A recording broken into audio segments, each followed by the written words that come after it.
Bueno, es imposibilísimo. ¿Qué cosa? Agarrar. Tratar de agarrar un rayo, pero... Tornado. Yo que sé, como pasadas. ¿Cuántas fotos sacáis ahí? Más o menos. Son como 15 sillas. Se fue por atrás. ¿Para qué borrar las todas? Se borra, ¿no? Se...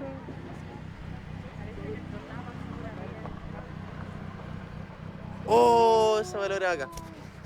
Se va a quedar registrado. Eso fue ahí.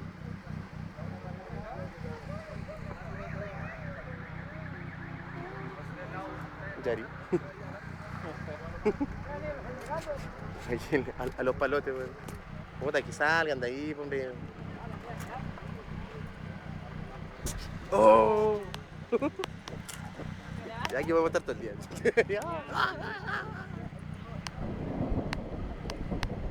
¡Oh!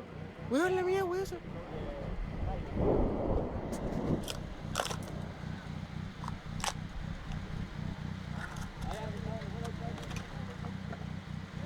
El auto, man. Me cayó una bolsa. ¿Estoy viendo? ¿Sí? Entonces en sí debe ser agua, pues está más negra que la chucha. ¿Viste? ¿Estoy viendo? Vamos antes de que se ponga a llover en el No, pero si no viene valle. ninguna nube. Oh, si viene cualquier nube de allá. Está lloviendo, una gota. Lloviendo en el desierto. ¿Qué se siente, Claudia, estar que te llueva en el pleno desierto, güey? Quiero irme al valle, porque si no, no lo voy a conocer. Quiero irme al valle Y pronto. ahora que está lloviendo, y está lloviendo. No. Está lloviendo. La cagó. ¿Cuánto se ve esta weá? Es el invierno altiplano. Pleno boliviano. Es la pura cagada los bolivianos. No, pero es altiplano y no se va. Esa weá pasa, ¿no? Ahí lo vi.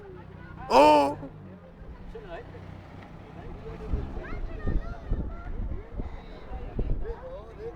Estos bichos así se aparecen. ¡Oh! La media weá. Puta, ¿quién me está llamando, weón?